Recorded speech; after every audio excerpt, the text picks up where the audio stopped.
Hello and welcome to day 2 of motivation. So, I hope your day yesterday went really well.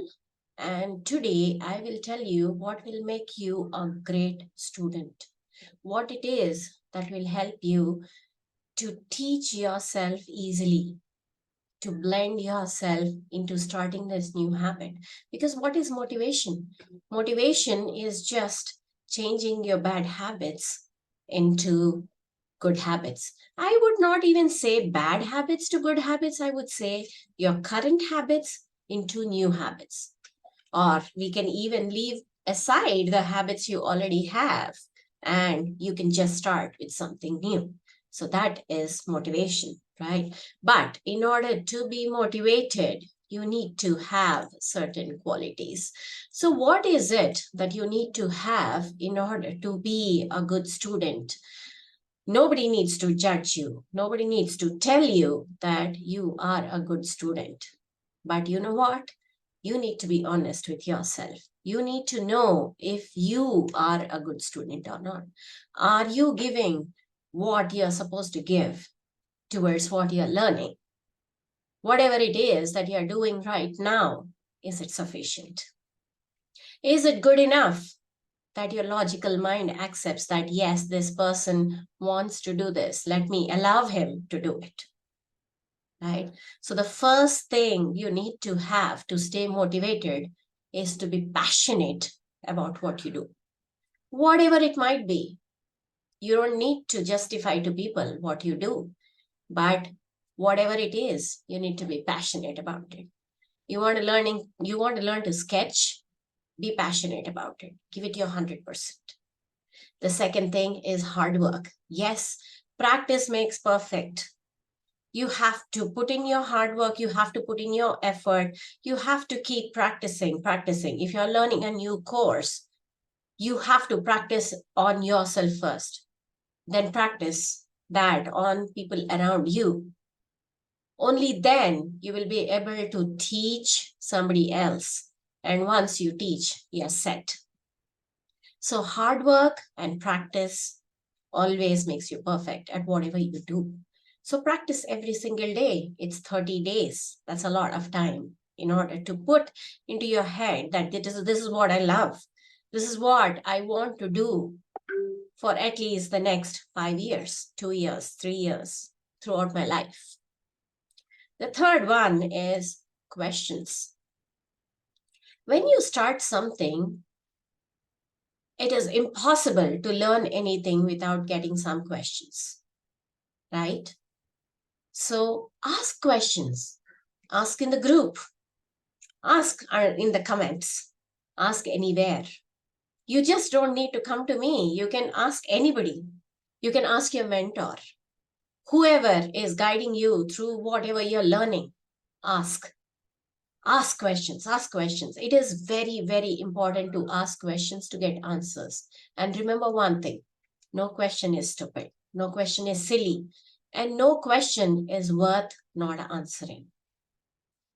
So if your mentor is kind, if your mentor is compassionate, and if your mentor truly wants you to learn, he or she will definitely answer your questions.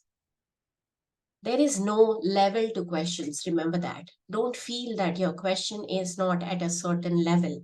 There's no level to questions.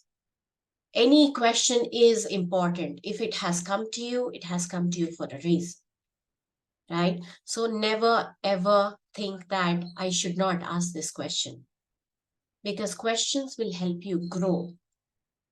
Questions will help the mentor uh, grow. Not just you, it is the mentor also. And a true mentor will always be happy to answer questions. So please ask questions. Next is perseverance. Don't leave it. Don't leave it in middle. At least these 30 days, hang on to it. Do it. Even your mind tells you to stop it. Do it. Hang on to it. Okay.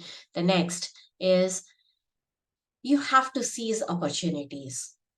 Let's say you're learning a new course, right? Not just as a hobby, you're learning a new course in order to change your career, in order to get into a new job, in order to grow your career, to be successful, more successful, right? Because success is a very relative term. So, whatever it is, you have to seize opportunities. You cannot say that that person said that company is not good. No, it is all relative. You can be happy with a company for 20 years. A person might want to move within just 3 months. It is all relative. It depends on how much you enjoy your work there, how much that space gives you happiness. So when an opportunity comes up, take it, because opportunities knock very rarely. Okay, and they will come to you when the universe feels that you are at that position, that you can take up this job. The universe trusts you to be able to take up that job. So when opportunities knock, please seize them. The next one is the leadership. You have to be a leader. If you feel that, okay, I am an introvert since my childhood, change it. It's just a habit. You are an introvert not because you were born an introvert. You are an introvert because that is what your surroundings made you. That is what your preconditionings made you. So deal with the preconditionings. Learn to be social. By social, I don't mean you become an alcoholic or you start going about with a gang of people who will pull you down. I mean, become social in the sense that you will grow. You will become independent. You don't have to depend on somebody to give you happiness. The next is the space. Look for people who will help you grow, not for people who want to pull you down. In India, we have a word called satsang. I don't know if you have heard of it. Sat is good. Sang means, sang is, what do you say? It's a group of people. So satsang means a like-minded kind of people. So if you wish to grow, you have to be in the company of people who wish to grow. That is what will keep you motivated. If you are in a company of people who do not have that focus, that motivation, that drive, then they will pull you down. You can only grow to a certain level. So if you are in the company of people who are earning 10,000, you want to earn 1 lakh.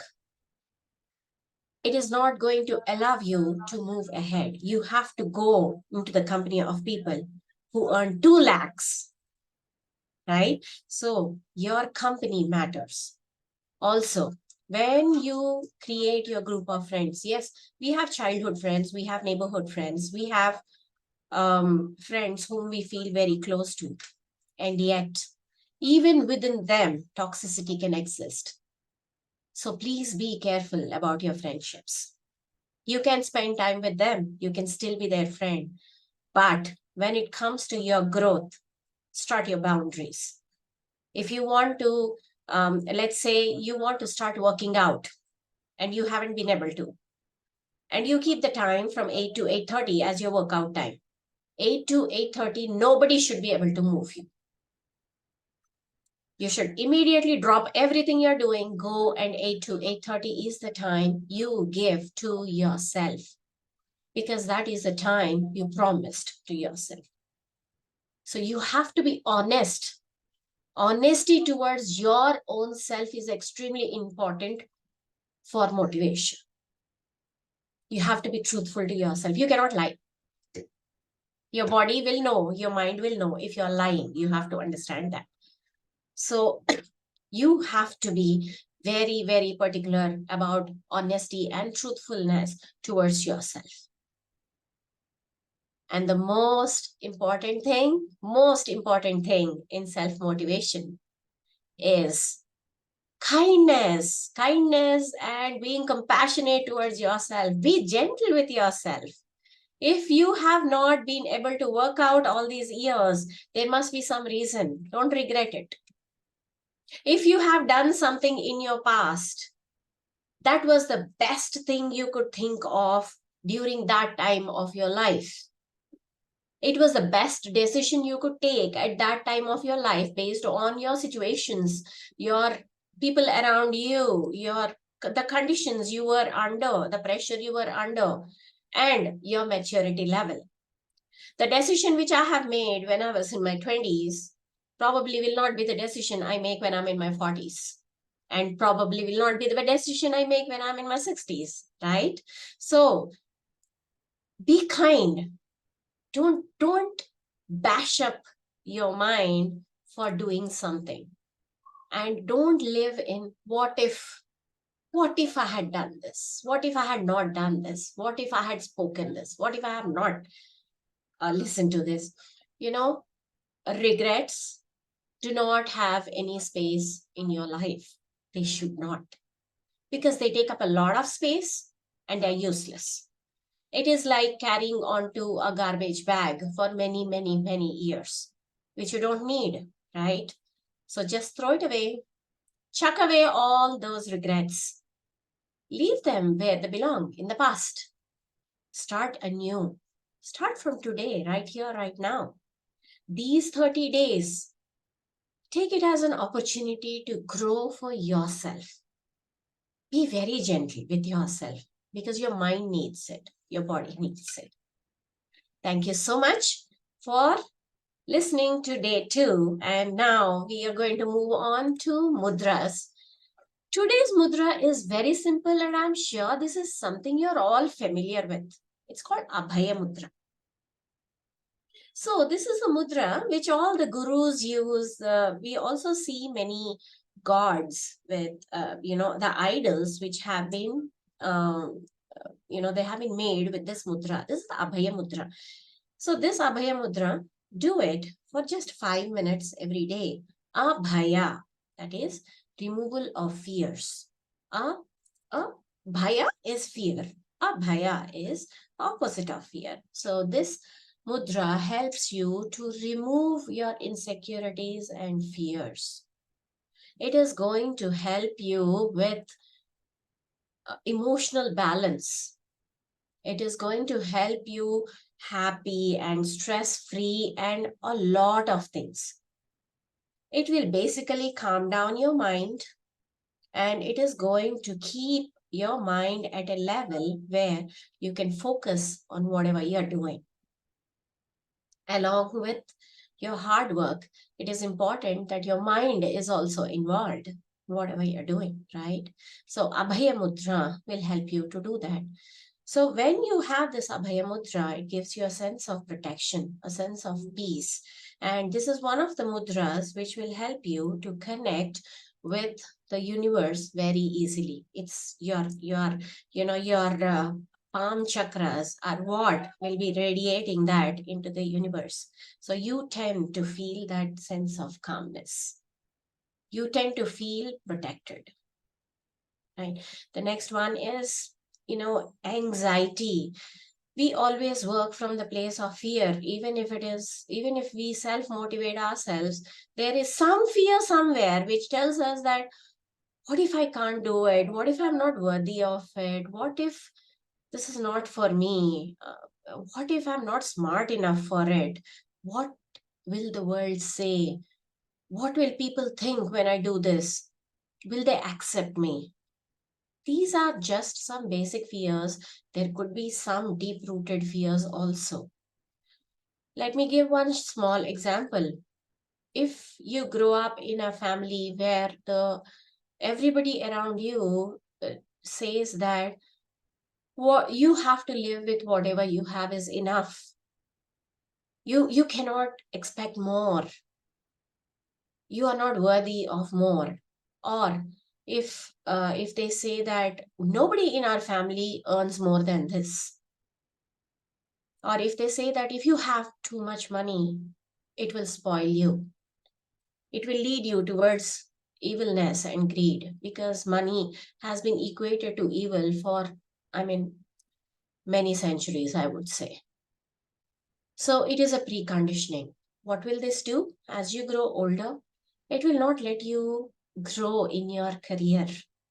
It will stop you the moment you are about to go in for that promotion. Your mind will say, do you need the promotion? Aren't you happy where you are? Whatever you're earning, isn't that enough for you?